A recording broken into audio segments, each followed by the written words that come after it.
Génesis 1 del 24 al 29. Hagamos al hombre a nuestra imagen conforme a nuestra semejanza. Empezamos con Génesis 24, donde dice: Luego dijo Dios: produzca la tierra seres vivientes y según su género. Es decir, que se reproduzcan a sí mismos de acuerdo a su especie. Y fue así. Génesis 1:25 dice: E hizo Dios animales de la tierra según su género, y ganado según su género, y todo animal que se arrastra sobre la tierra según su especie, y vio Dios que era bueno. En el estudio pasado vimos cómo una mala traducción sacó a los dinosaurios de la Torá, de la escritura que tenemos nosotros en español.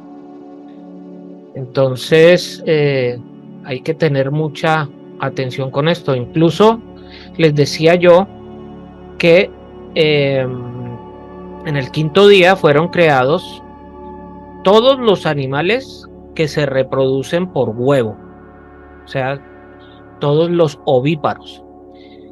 Y en el sexto día ya van a ser creados los mamíferos, y al final del sexto día va a ser creado el hombre. Esta creación no pudo haber sido obra del azar, o sea, tiene que haber un ser superior que nosotros llamamos Padre Eterno, llamamos Jehová, que haya dirigido todo esto, porque esto no es obra de la casualidad. Vamos a ver los animales de las aguas marinas, cuáles son las condiciones para que haya vida en el mar y pues haya vida en la tierra, ¿no? Abundan vidas en estos lugares, tanto en el mar como en la tierra. Y alrededor de 78 millones de parásitos se van a encontrar en el mar, ¿sí? Entonces estos, algunos crustáceos y algunos peces diminutos que obviamente no se pueden ver a simple vista y que son muy primitivos. Vamos a ver las particularidades de la vida marina.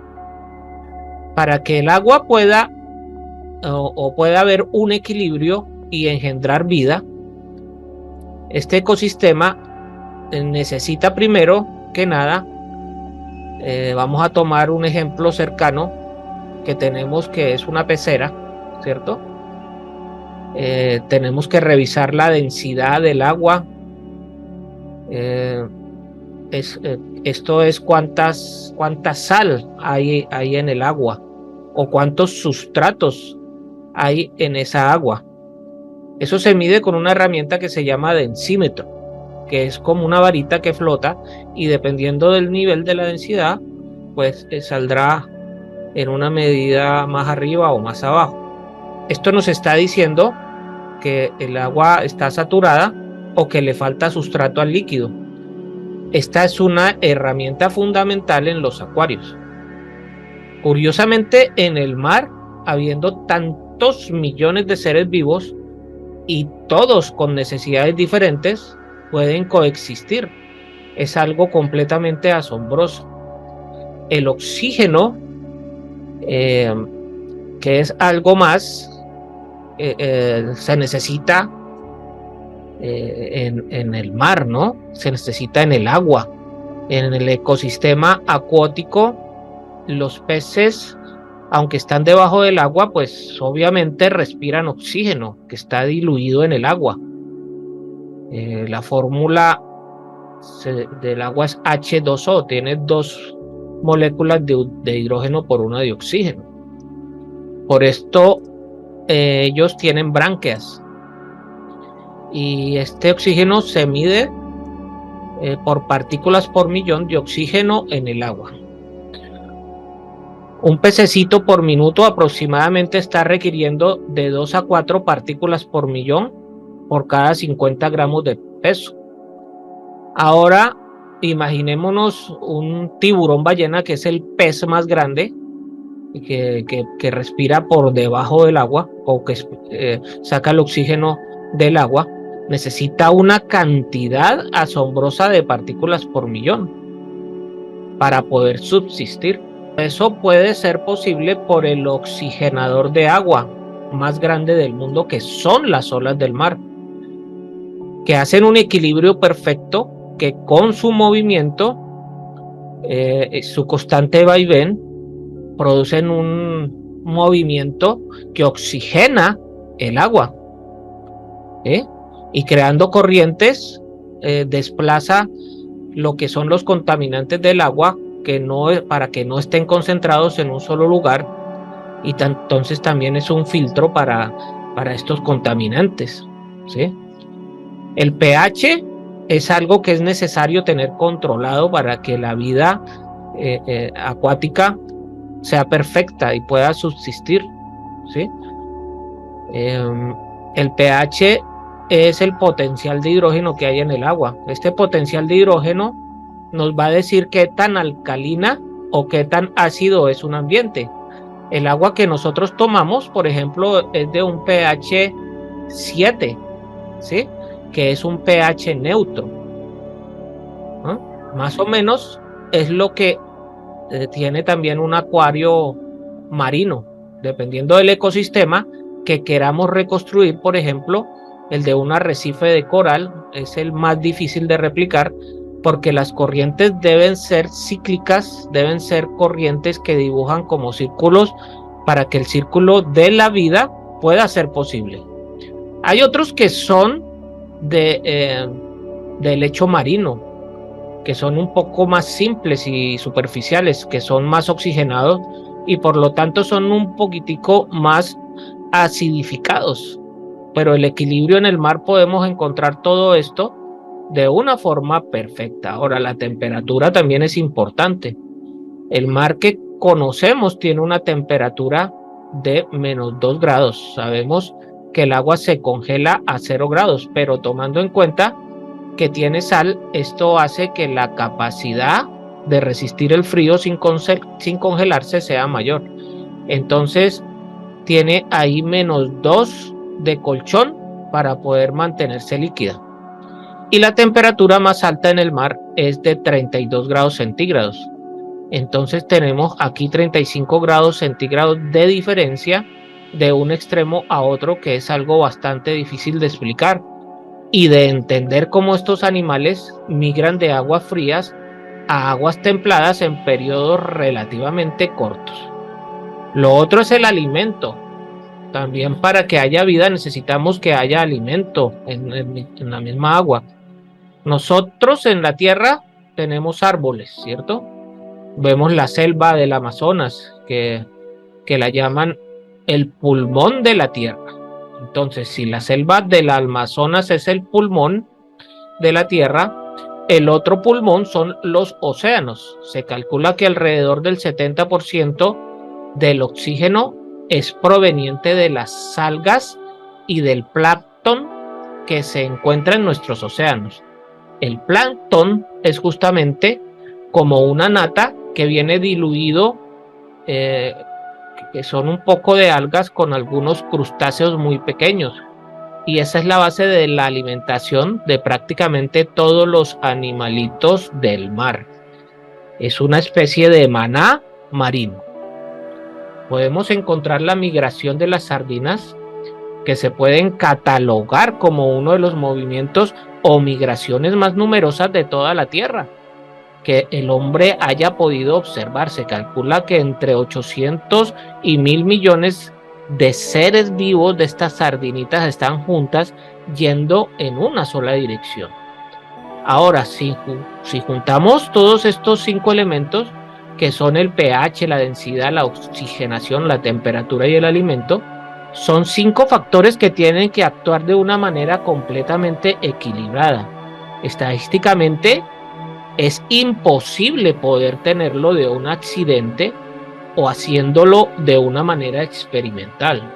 Entonces aquí vemos que la mano del Todopoderoso está constantemente sobre la vida en el mar, ¿sí? Vamos a ver ahora particularidades de las aves. Las aves, para poder volar, tienen que tener una fisionomía muy especial. Por ejemplo, sus huesos no son como los huesos del hombre, que contienen fosfato de calcio, son duros y muy pesados. Conforman alrededor de un 30 o 40% de nuestro peso corporal. En las aves, los huesos son huecos, tienen trazos que lo único que hay ahí es aire y solamente tienen unas estructuras que les dan firmeza de un lado a otro. También podemos encontrar lo que son las bolsas de aire. Los pajaritos que vuelan tienen bajo sus alas unas membranas que se llaman sacos aéreos. Estos se inflan cuando las aves vuelan y pueden mandar aire incluso a los huesos para que, si tienen algún impacto, esto los proteja y absorba el impacto de caída y salvarles la vida. De hecho, de allí vino la idea para los automóviles de sacar bolsas de aire ante un impacto, una colisión. Esa idea viene de la naturaleza, como casi todos los inventos importantes. Algo muy importante es, por ejemplo, la paloma mensajera. Tiene una brújula biológica, ¿no?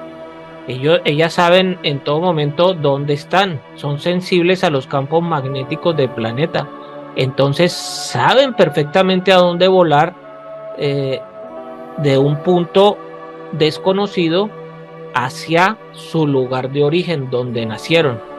Cada uno de estos animalitos tiene un GPS integrado. Fíjense que desde miles de años antes el GPS ya estaba inventado en la naturaleza. Un ejemplo es un pajarito pequeño que pesa alrededor de 150 gramos, que se llama limosa, que tiene una autonomía de vuelo que puede volar sin parar 10.000 kilómetros. Puede viajar desde las costas de Nueva Zelanda hasta China. Obviamente esto lo hace solo una vez en la vida. Curiosamente se repite de generación en generación sin pasarse los datos. Es instinto. Tienen una computadora interna, un procesador interno que pueda pasar en el huevo de ave a ave. No, esto no es así.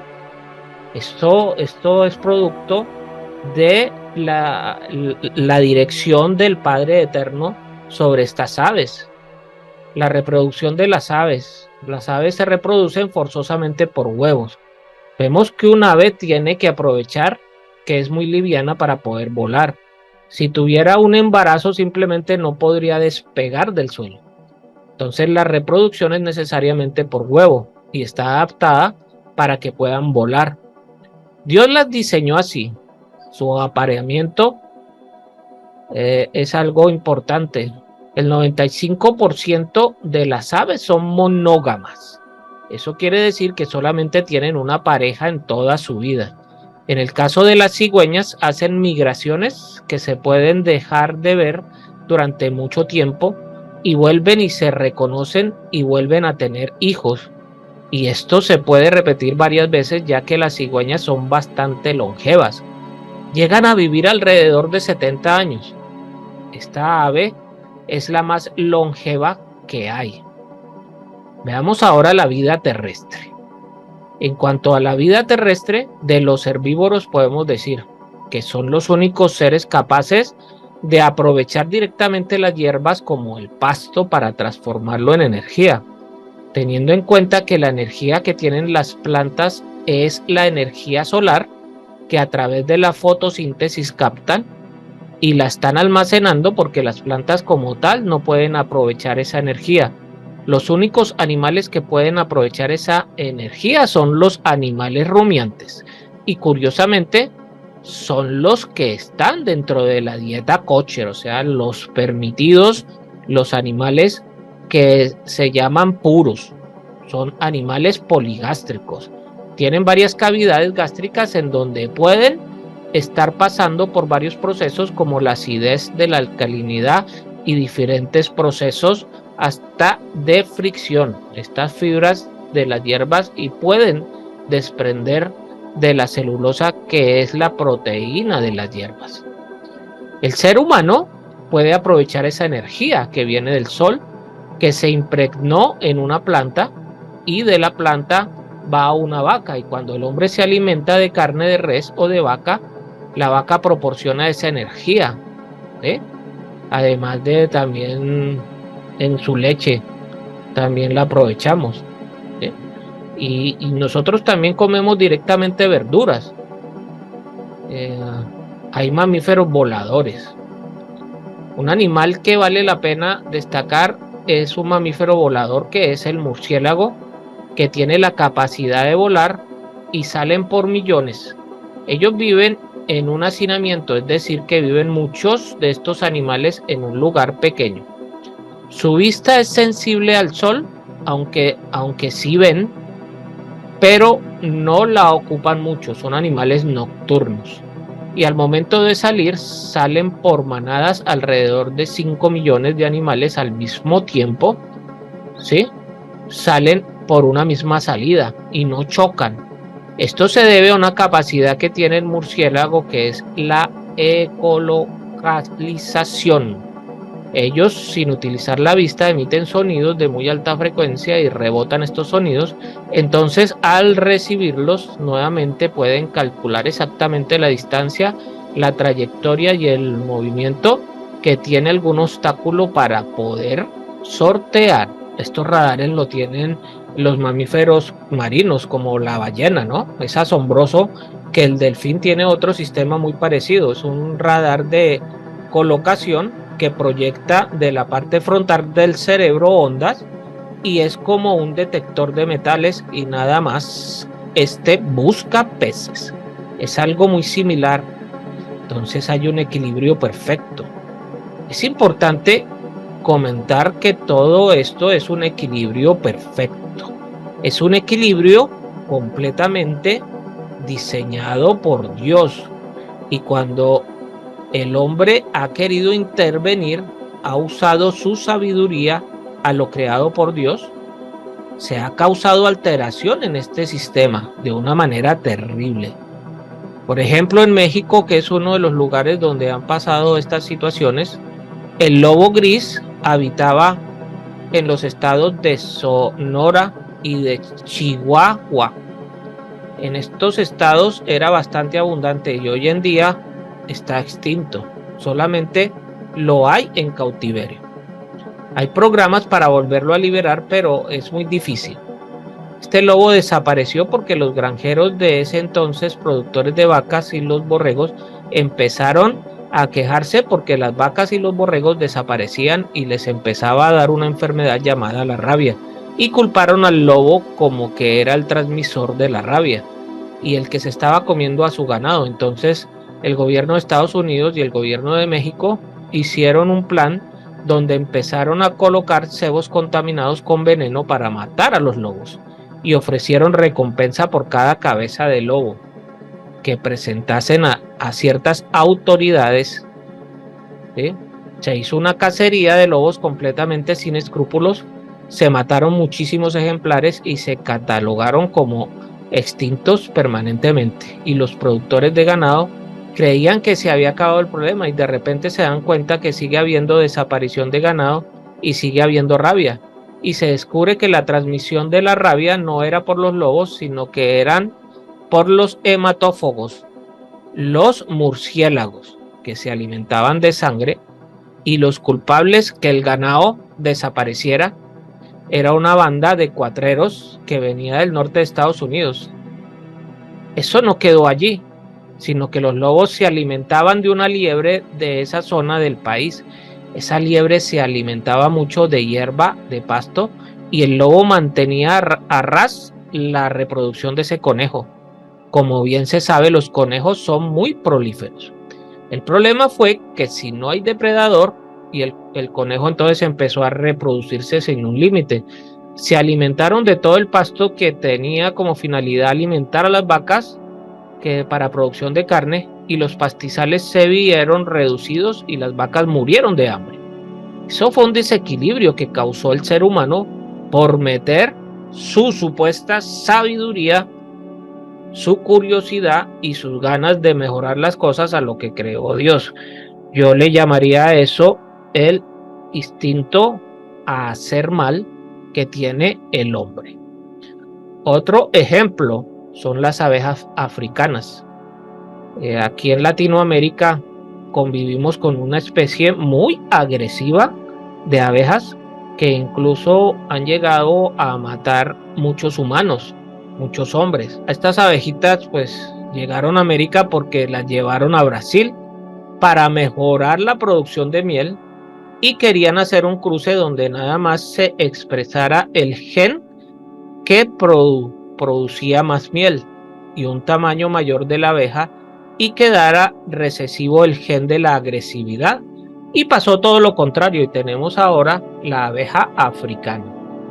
Entonces debemos considerar que el equilibrio establecido es perfecto, que nosotros solamente somos funcionarios y que somos espectadores y no somos jueces o maestros de la naturaleza. Bueno, veamos ahora que entonces aquí no hay casualidad.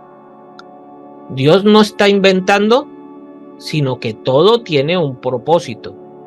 Y existe un creador sobrenatural que ha hecho todas sus cosas y todo está bajo su supervisión. Todo se ha hecho de acuerdo al plan que él tiene establecido desde el inicio del universo. Todos estos animalitos, sea por una evolución dirigida, sea el hombre que fue creado directamente, pues son hechura o creación del bendito sea, del Padre eterno. Génesis 1:26 dice: entonces dijo Dios, hagamos al hombre a nuestra imagen, conforme a nuestra semejanza, y señoree en los peces del mar, en las aves de los cielos, en las bestias, en toda la tierra y en todo animal que se arrastra sobre la tierra. Aquí la primera pregunta que surge es: ¿con quién está hablando Dios? ¿Por qué habla en plural? ¿Por qué no dice haré, como lo dijo en Génesis 1:1, ¿no? Vará, el término está en singular, creó. ¿Ah? La respuesta dogmática del cristianismo en general y en la mayoría de las denominaciones es que se trata de la Trinidad, o sea que está conversando el Padre, el Hijo y el Espíritu Santo. Ese tal misterio de la Trinidad, como se le ha llamado, y que fue instituido como dogma de fe a partir del Concilio de Nicea en el 325 de la Era Común, fue incluido en el credo de Atanasio, incluso decretando que quien no crea en la Trinidad no puede ser parte de la salvación de la Iglesia y por consiguiente pues está espiritualmente muerto, o sea, pierde de plano su salvación. El credo de San Atanasio de la Iglesia Católica dice que todo el que quiera salvarse debe ante todo sostener la fe católica. Quien no la guardare íntegra y pura perecerá, sin duda para siempre. He aquí la fe católica. Veneramos a un Dios en la Trinidad y a la Trinidad en la unidad, sin confundir las personas, sin dividir la sustancia. Una es en efecto la persona del Padre, otra la del Hijo y otra la del Espíritu Santo. Pero el Padre, el Hijo y el Espíritu Santo tienen una misma divinidad, una gloria igual y una misma eterna majestad.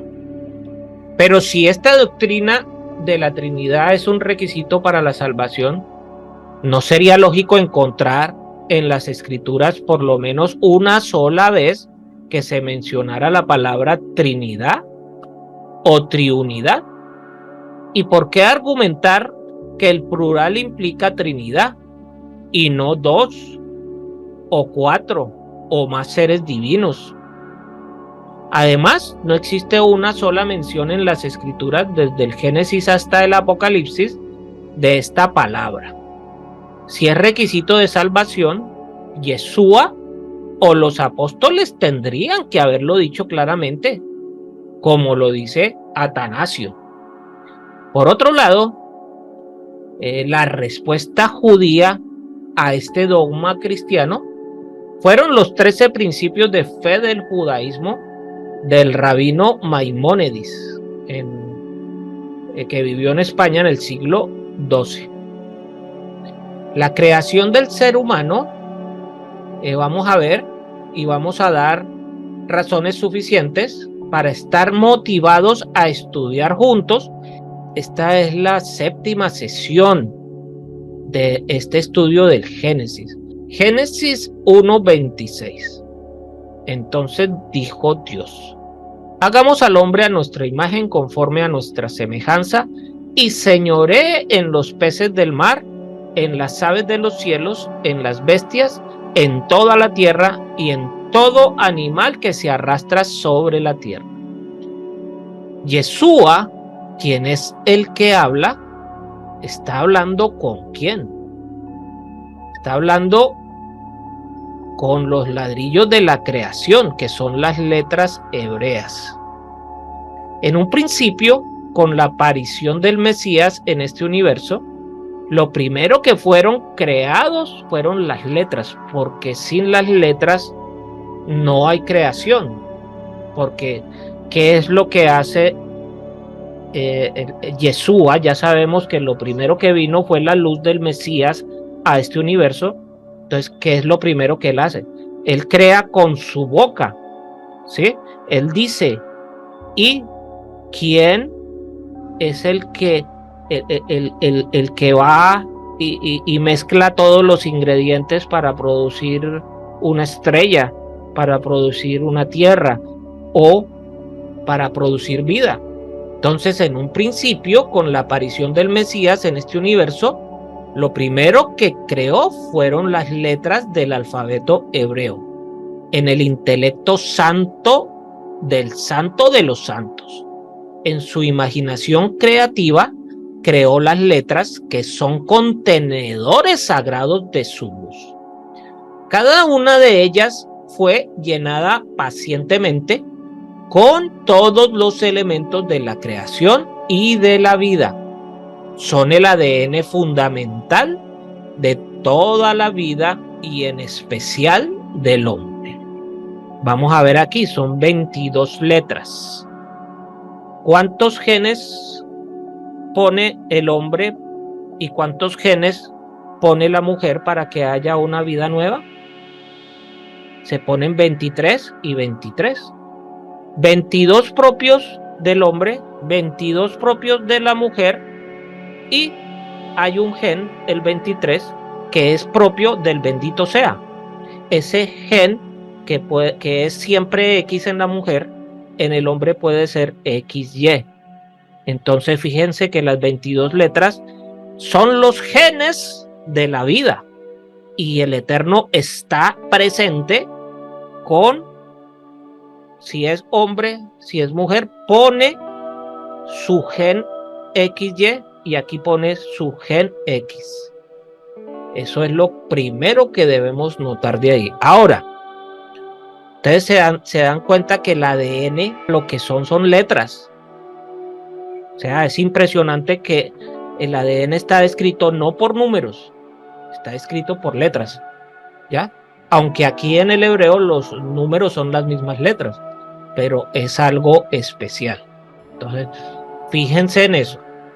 Cada una de ellas fue llenada pacientemente con todos los elementos de la creación y de la vida. Son el ADN fundamental de toda vida y en especial la del hombre.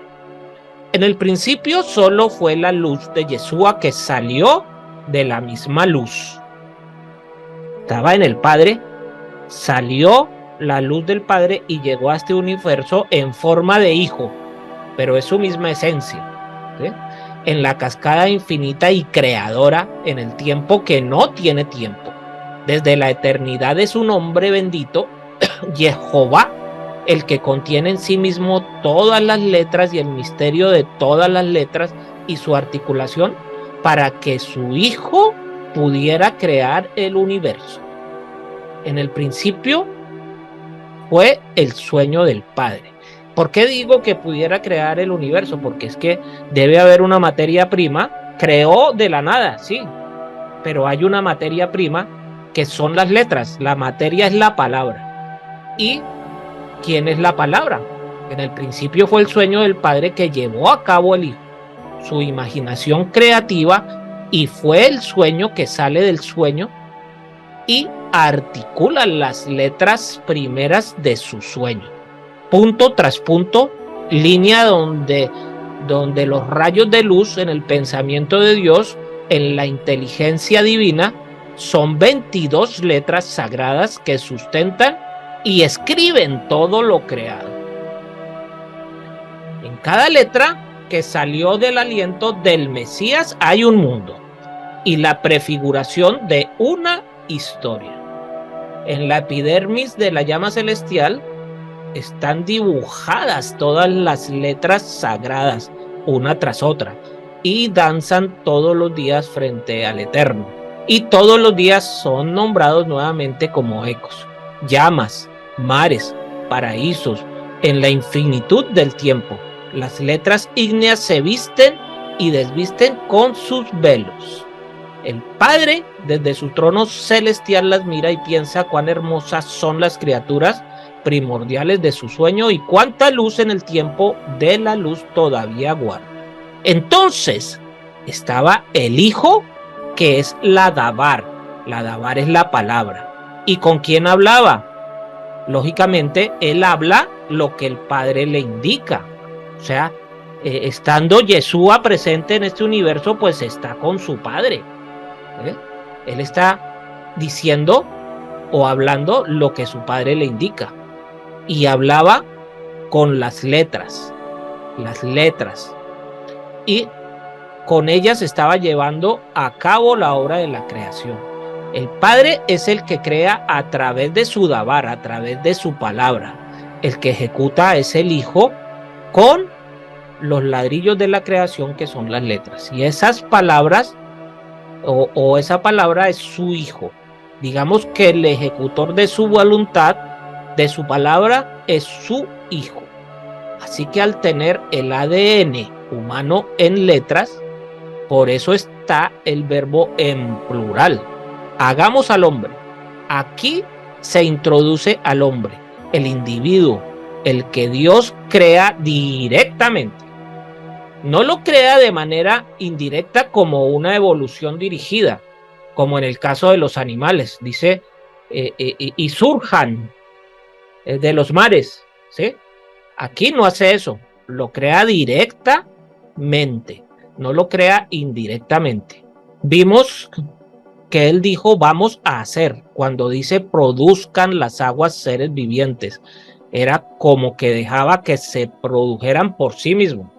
Pero en el caso del hombre específicamente vemos que fue una creación directa de Dios, de Elohim. Hagamos al hombre a nuestra imagen, conforme a nuestra semejanza, y señoree en los peces del mar, en las aves de los cielos, en las bestias, en toda la tierra y en todo animal que se arrastra sobre la tierra. Y vamos a comenzar a definir la palabra hombre. La palabra hombre en el hebreo es la palabra Adán, que literalmente significa hecho de Adamá. Cuando dice hagamos, en realidad lo que está diciendo es hagamos al Adán a nuestra imagen y semejanza. Muy importante que lo sepas porque te va a cambiar y te va a conectar con textos muy importantes de la escritura. ¿Cuál es la diferencia entre esta palabra que tiene que ver con Adamá, que fue traducido como tierra, pero en realidad es una arcilla roja, y la palabra que vimos en Génesis 1:1, que dice en el principio Dios creó los cielos y la tierra? La palabra Adamá que aparece aquí es otra palabra diferente, que es Ares, y en este versículo se utiliza la palabra Adamá, de donde sale Adán. ¿Cuál es la diferencia? Ares representa el conjunto de elementos que conforman el planeta Tierra. Cuando yo hablo de Ares, es toda la Tierra. Es decir, Ares es el planeta en sí.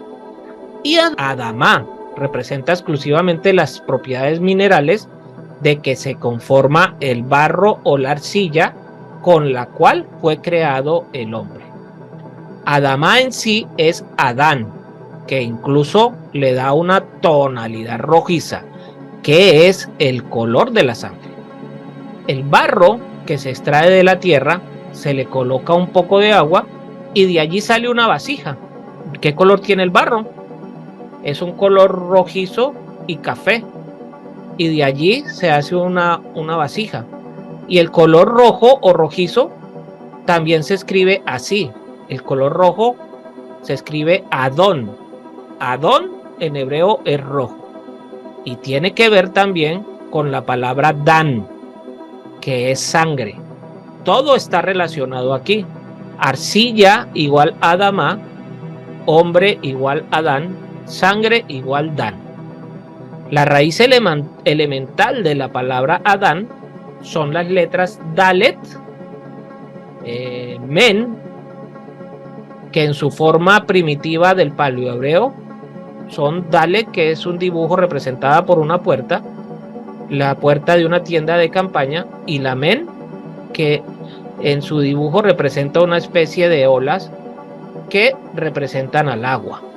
Qué interesante que aquí podemos ver que en las letras actuales, incluso las que escribimos de origen latino al español, en su principio original están relacionadas con el alefato hebreo.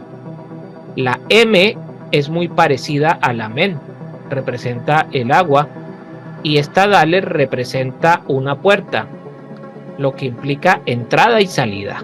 Una puerta que sirve para entrar y salir, lo que significa movimiento, y la Men representa las olas causadas por el agua. De modo que ambas letras unidas representan aguas entrando y saliendo, que es justo lo que hace la sangre. Entra y sale de un lugar a otro, lo mismo que sucede en una puerta. Al agregarle la letra Aleph, cuyo significado es un toro que representa la fortaleza y también representa a Dios, al agregar esta letra a la palabra Dan, implica que la sangre viene del Padre. Es decir, que el líquido que corre por nuestras venas, que ya vimos que era nuestra alma primigenia, ¿sí?, lo que nos hace mover el cuerpo, viene del Padre, y eso nos hace vivir. En un sentido puramente humano, el que le transmite la sangre al hijo es el papá. A Adán tiene que ver con eso. De manera interesante, cuando se estudia el hebreo antiguo gráfico, el paleohebreo, descubres cosas impresionantes. La palabra parecido en hebreo es la palabra damut, que tienen las mismas letras e implica que el hijo es parecido a su padre, ya que viene de él. Y lo más impresionante es que su representación pictográfica en paleohebreo es similar. Al escribirlo me quedé en shock. La Dalek, que es la puerta, la Men, que es el agua, y la Bad, que representa una estaca de redención que engancha al hombre a la divinidad. O sea que el sentido es: la sangre del Mesías es enganchada al madero. Pónganse a pensar y analizar. ¿Parecido a quién? Pues parecido al Padre, pero en un madero. El que me ha visto a mí, ha visto a mi Padre. De modo que el Hijo primogénito se parece a su Padre, y el resto de la humanidad que vendría de él, es decir, a través del madero, serían también conformados a su imagen. Por tanto, la imagen del Padre, si tú te pareces al Hijo, automáticamente te vas a parecer al Padre. Y con eso se confirman las palabras de Romano 8:29, que dice: porque a los que antes conoció, hablando de la predestinación de un pueblo especial que Dios iba a predestinar desde antes de la creación del mundo. Él pensó en un pueblo específico, en Israel, y dice: porque a los que antes conoció, también los predestinó. Existe la predestinación. para que fuesen hechos conforme a la imagen de su Hijo. Y más tarde vamos a analizar esta palabra imagen, conforme a la imagen de su Hijo. ¿Para qué? Para que Él fuera el primogénito entre muchos hermanos. Yeshua es el primogénito, igualito al Padre. ¿Parecido al Padre? No. Exactamente, tiene su misma esencia. Es la imagen visible. Y si tú fuiste adoptado, fuiste escogido para ser conformado a la imagen del Hijo. Y si te pareces al Hijo, ¿a quién te vas a parecer? Pues al Padre. Hay otro pasaje en 1 Corintios 15, 47, y esto es muy importante para que entiendas por qué dijo, hagamos al hombre a imagen y semejanza. ¿Qué propósito tiene todo esto? 1 Corintios 15, 47. El primer hombre es de la tierra, es terrenal. El segundo hombre, que es el Adón, es del cielo. El primer Adán es de Adamá, de la tierra.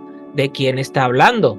Del primer hombre, o sea, el terrenal, el que fue creado con el barro rojizo. El segundo hombre, que es Yeshua, es del cielo. O sea, cuando Yeshua nace, pues en realidad él no nace de la tierra. ¿Él de dónde viene? Viene del cielo.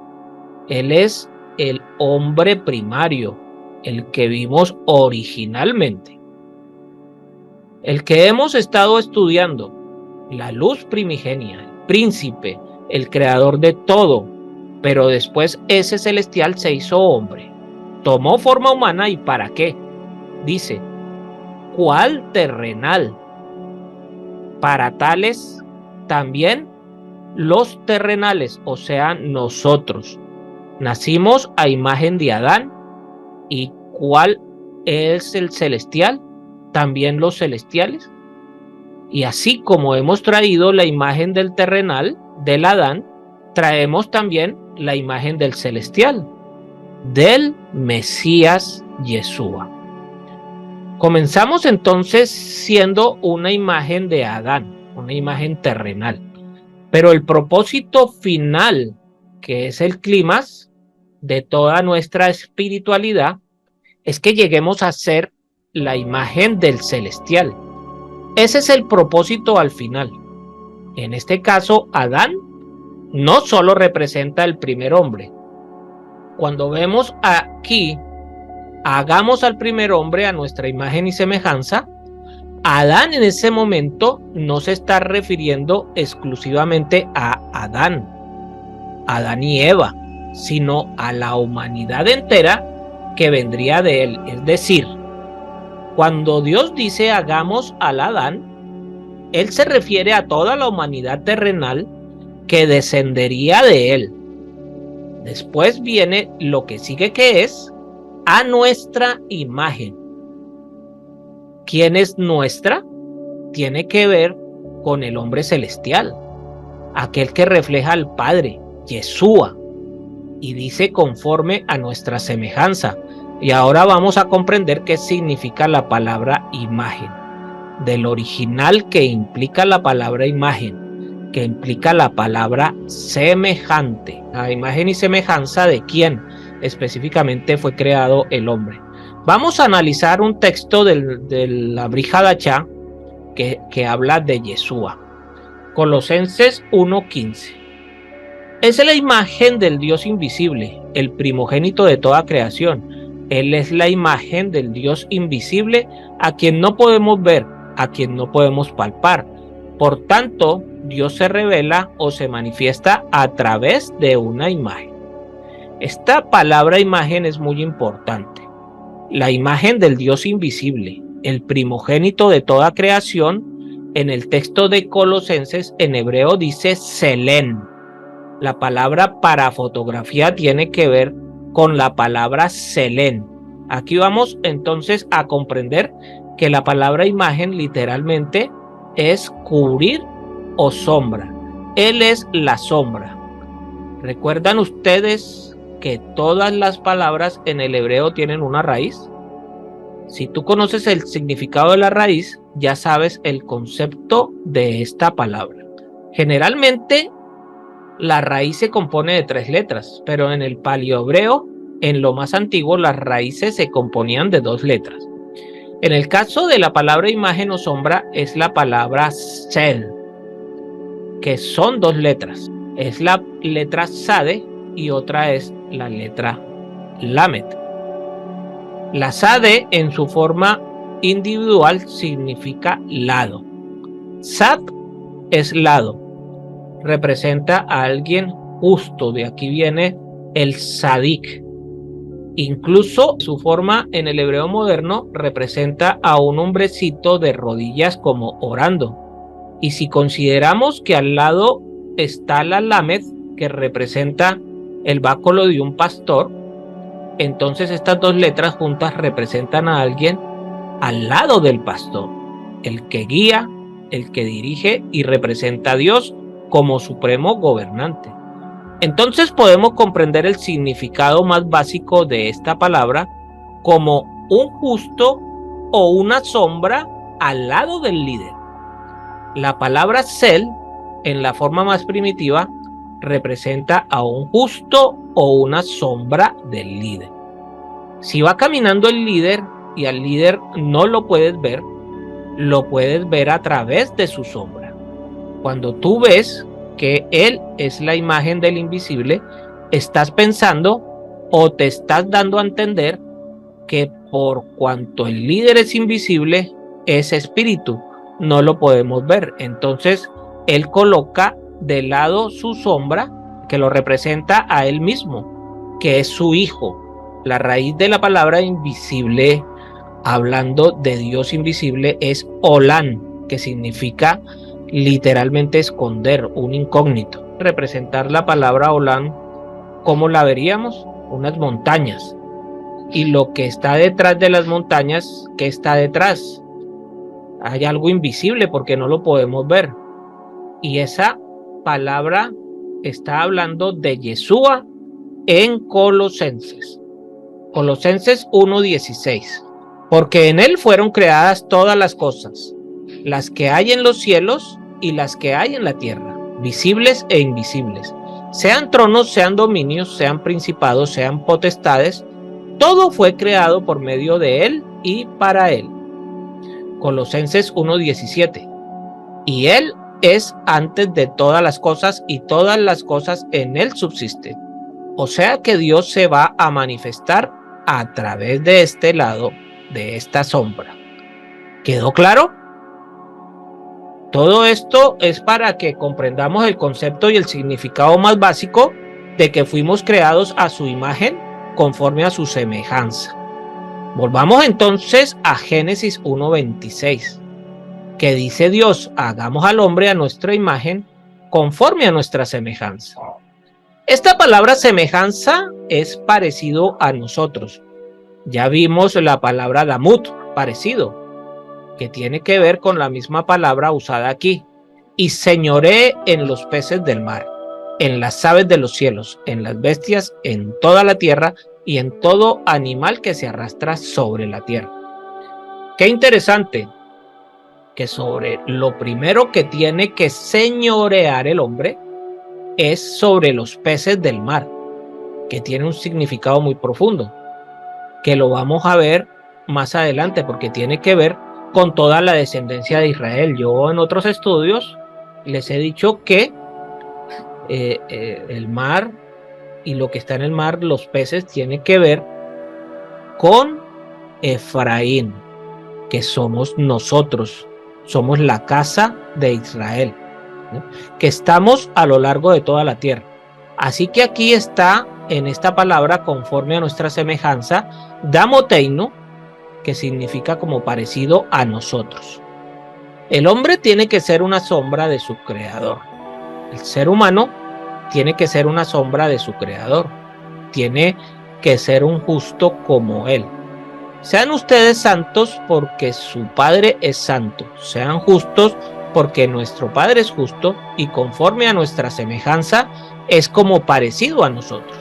Así que, si ya estudiamos que el Mesías es la imagen o sombra de Elohim, el Padre o el reflejo de sus atributos, entonces, ¿a imagen de quién fue creado el ser humano? ¿O a quién fue hecho parecido, tanto como varón como mujer, según el versículo 27 específicamente? Se dice, Dios, hagamos al hombre a nuestra imagen y semejanza. Específicamente, el hombre fue hecho a imagen de Yeshua, a imagen del Hijo. Génesis 1:27 dice, y creó Dios al hombre a su imagen, a imagen de Dios lo creó, varón y hembra los creó. Una vez más, Romanos 8:29, porque a los que antes conoció, también los predestinó para que fuesen hechos conforme a la imagen de su Hijo, para que Él sea el primogénito entre muchos hermanos, a la imagen de su Hijo específicamente, para que Él sea primogénito entre muchos hermanos. ¿Quieres parecerte a Elohim? ¿Quieres parecerte a Dios? Tienes que ser parecido a Yeshua, tienes que ser parecido a su Hijo, y entonces te vas a parecer al Padre, porque el Hijo representa al Padre.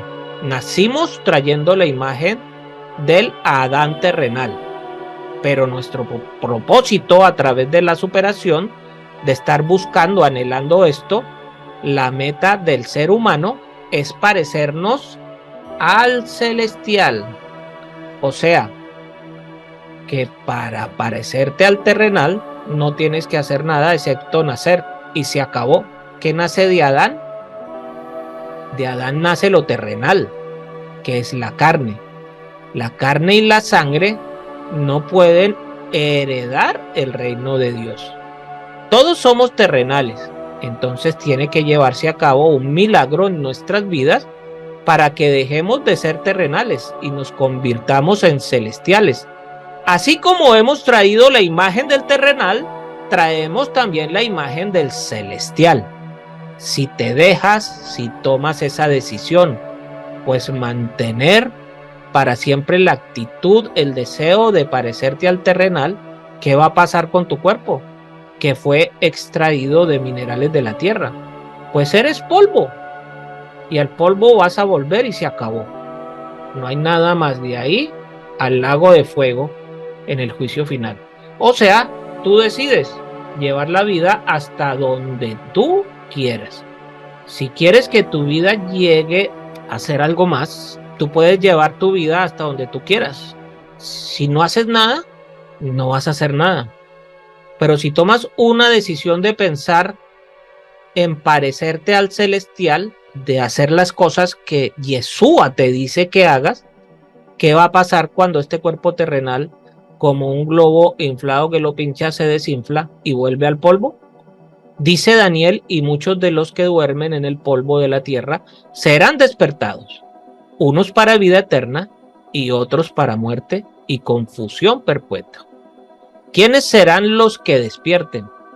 Los que se han hecho a imagen del celestial, los que enseñan la justicia a la multitud, serán semejantes a las estrellas, aquellos que se parecen a Yeshua, que en el tiempo de su ministerio se dedicó a enseñar la justicia a la multitud, a enseñar acerca de su Padre.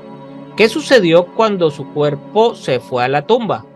La tierra no lo retuvo, porque él estaba dando la imagen del celestial. Entonces, su cuerpo fue resucitado. ¿Te gustaría que tu cuerpo de Adamá fuera resucitado? Haz lo mismo que hizo Yeshua y hazle caso a Yeshua. Si me amas, cumplirás con mis mandamientos. Así de simple.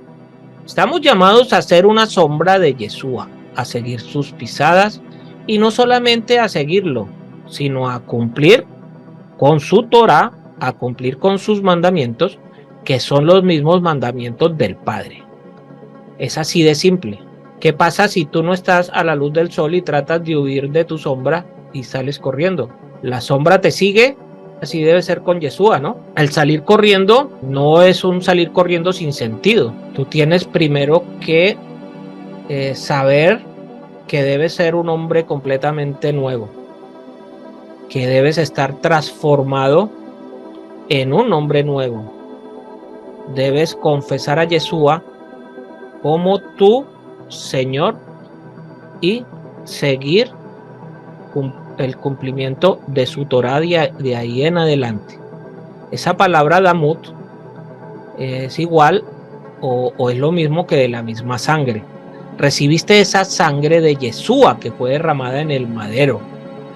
Cuando tú lo aceptaste, tú decidiste o tomas la decisión de aceptar ese sacrificio del Mesías. Es como si tú estuvieras dando al Mesías en sacrificio. El Hijo de Dios, Yeshua, es una sombra o manifestación de sus atributos, y el ser humano es una sombra de la sombra o la sombra de su Hijo. ¿De qué manera creó Adán? ¿Lo creó como sexo masculino nada más? No. ¿Qué significa Adán en sí? Vamos a ver Génesis 1:27, dice, y creó al hombre a su imagen, a imagen de Dios lo creó, varón y hembra los creó. La pregunta es, ¿por qué varón y hembra los creó? Por primera vez vamos a ser introducidos al concepto de varón y hembra y del entendimiento de las palabras del hebreo, pues entender es la función de algo. Cuando a Adán se le dice que dé el nombre a todos los animales, cada nombre en hebreo de cada animal tiene que ver con su función y sus características. Igual con respecto a los nombres personales que tienen que ver con el propósito y la función de esa persona. En el caso de Yeshua, su nombre Yeshua significa en hebreo Jehová salva y viene de la palabra salvación. De esta manera que el propósito de existir de Yeshua es traer salvación. En el caso de los otros personajes bíblicos como Eliyahu, Elías, cuyo nombre significa Elohim es él, y su función fue confrontar al pueblo de Israel de que reconocieran que Dios es uno solo y que no siguieran adorando a Baal. En el caso de Abraham, que significa padre de multitudes, padre de naciones, de países, esa fue su función. Por eso es tan importante conocer los nombres originales en hebreo. En este caso, que se menciona la palabra varón y hembra, van a entender cuál es su función de cada uno. Entonces, en este versículo que dice varón y hembra los creó, aquí estamos viendo el momento en que Dios crea el alma del ser humano. Aquí todavía no están separados y el alma es una sola. Y esa alma tiene aspectos del varón y aspectos de la mujer. El alma en sí está ligada. De hecho, cuando crea al hombre, no había mujer. Sin embargo, estaban las características de la mujer. Pero en el momento que los separa, las características femeninas se van al otro cuerpo que Dios crea y las características masculinas se quedan en el cuerpo del hombre.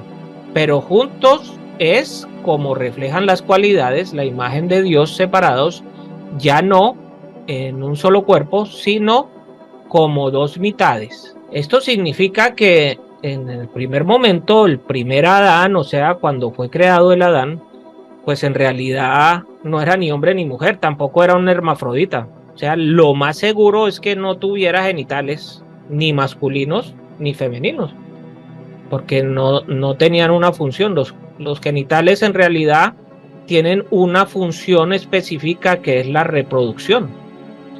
Entonces, en primera instancia, el primer ser, no estoy hablando que sean dos seres diferentes, sino en primera instancia ese Adán no era ni hombre ni mujer, pero sí tenía sus dos cualidades.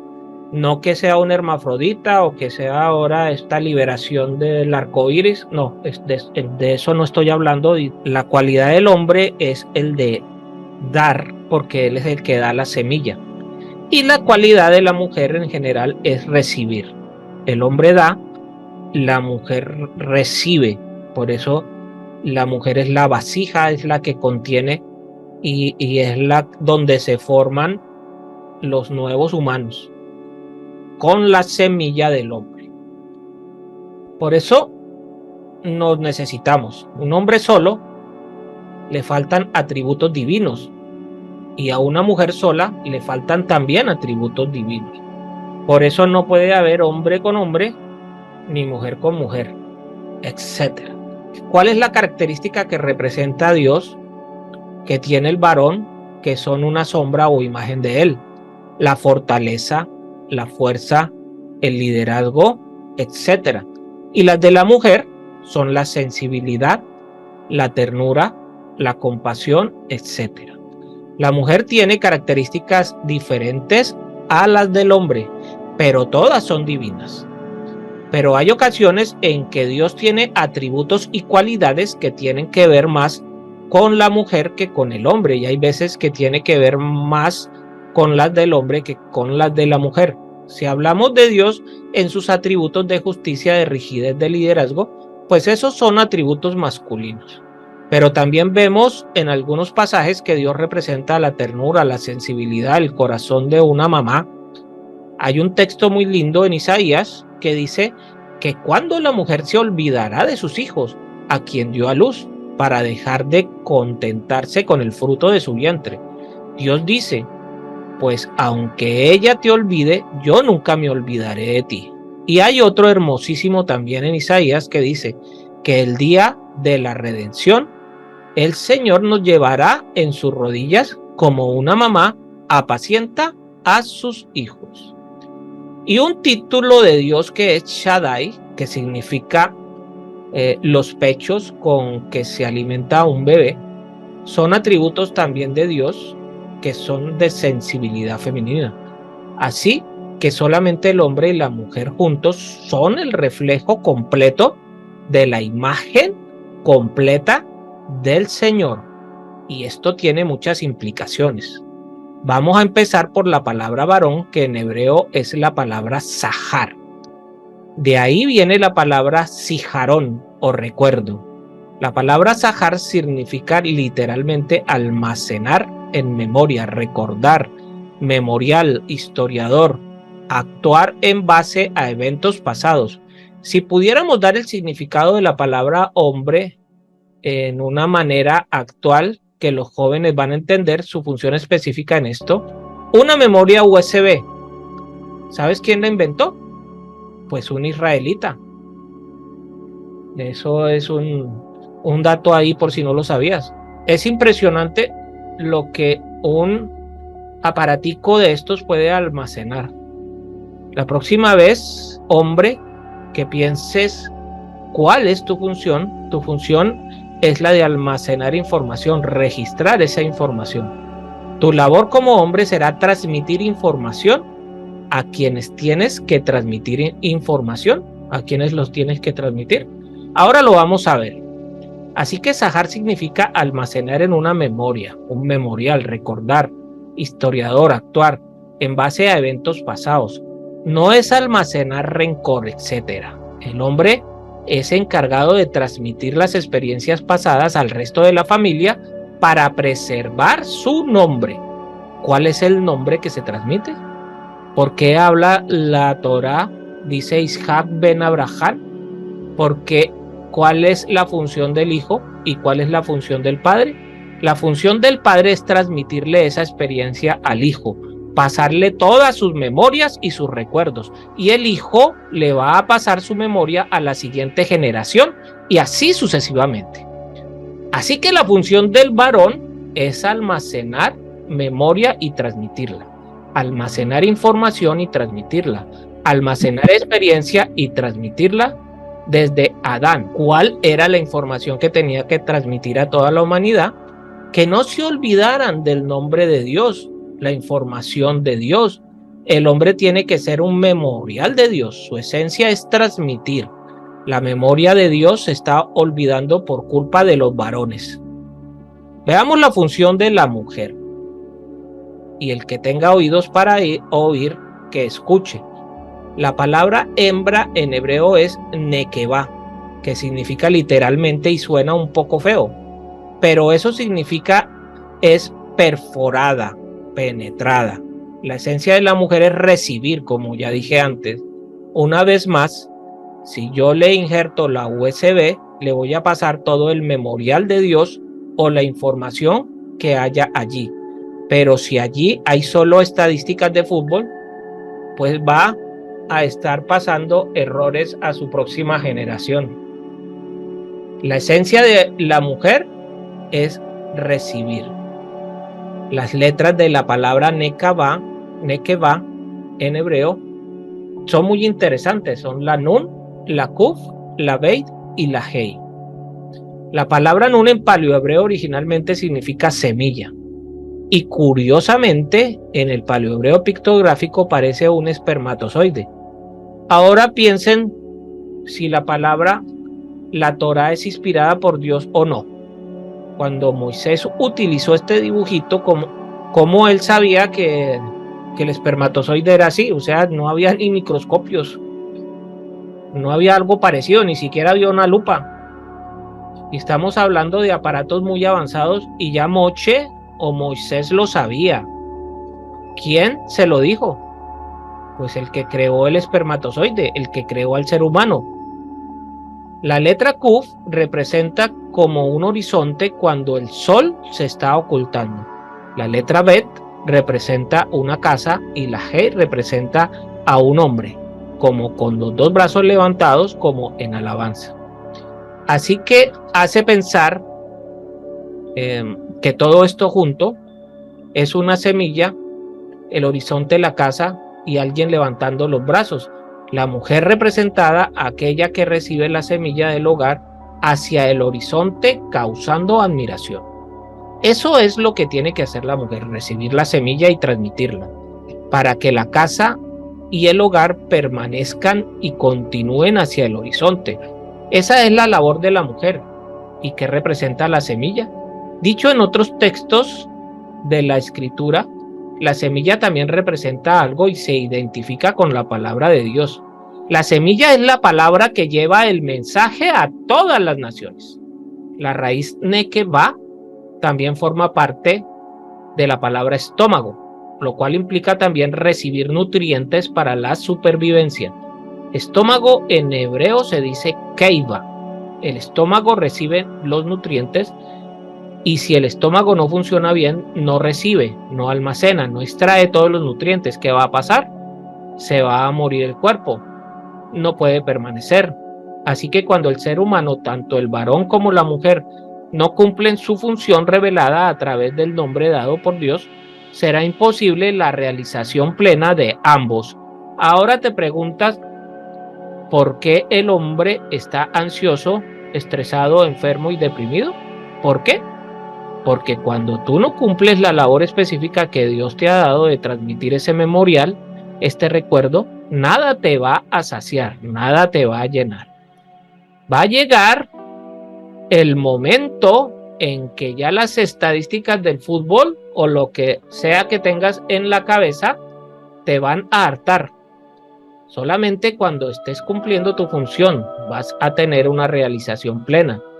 De igual manera, la mujer, si no cumple su función, igual no va a tener la realización para lo cual Dios la creó.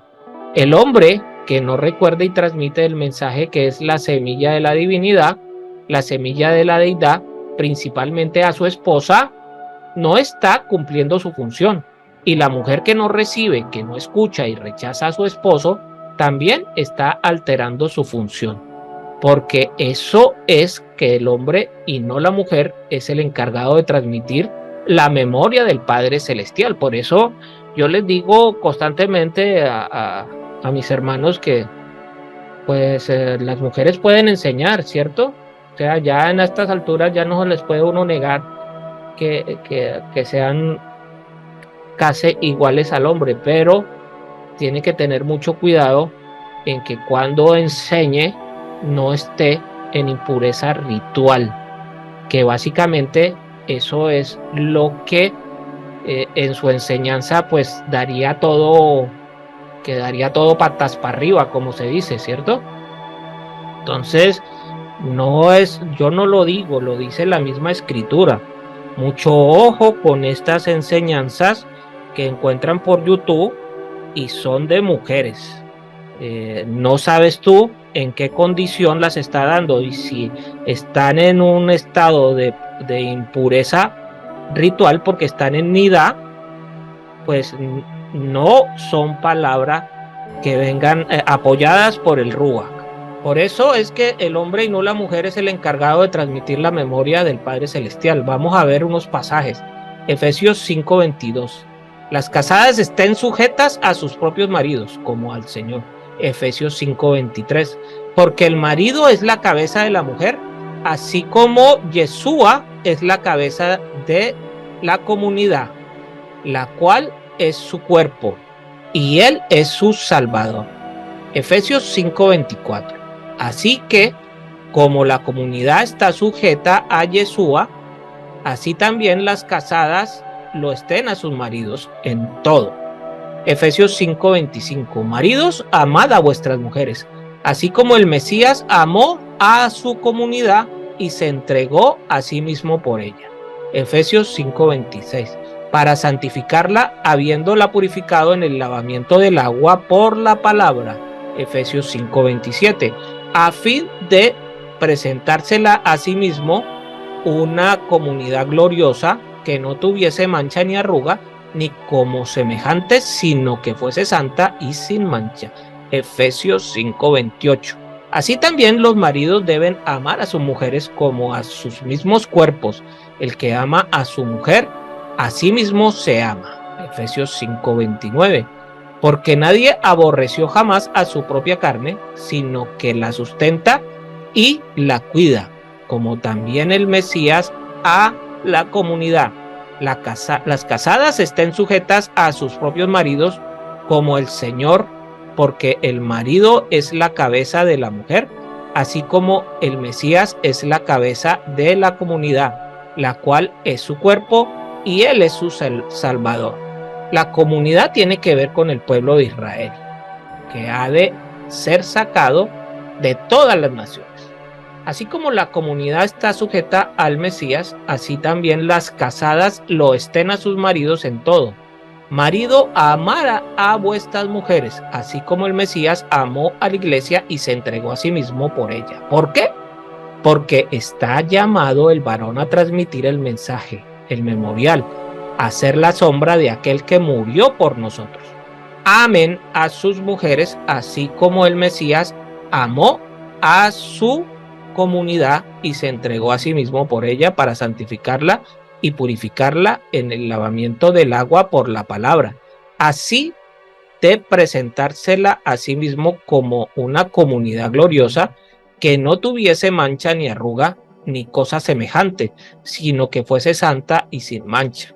Así también los maridos deben amar a sus mujeres como a sus mismos cuerpos. El que ama a su mujer, a sí mismo se ama, porque nadie aborreció a su propia carne, sino que la sustenta y la cuida, como también el Mesías a la comunidad, a la congregación. Tú, como varón, piensa en tu esposa, porque tú estás llamado a transmitirle el mensaje, a fin de presentársela a sí mismo por medio del lavamiento del agua por la palabra. El mensaje, la semilla, se la tienes que dar para que el hogar permanezca, para que se vaya hacia el horizonte. Primera de Pedro 3:7. Vosotros, maridos, igualmente, vivid con ellas sabiamente, dando honor a la mujer como a vaso más frágil y como a coherederas de la gracia de la vida, para que vuestras oraciones no tengan estorbo. ¿Cómo puedes vivir con tu esposa sabiamente? ¿Qué es la sabiduría? Es la Torá. Pero si no sabes palabra, ¿cómo vas a vivir con sabiduría? Obviamente no vas a cumplir la función que se te dio, porque tus oraciones no van a llegar ni al techo.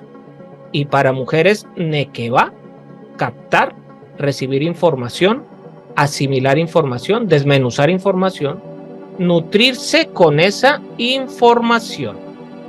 Bien, mis hermanos, hasta aquí la enseñanza del día de hoy. Que el Padre Eterno les bendiga y les guarde. Les habló el More Naftali Ben Yehuda.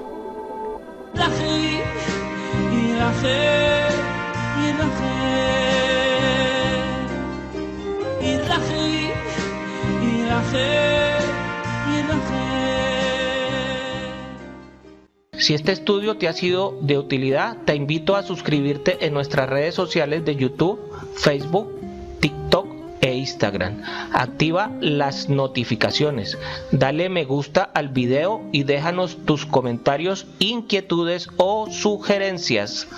Shalom.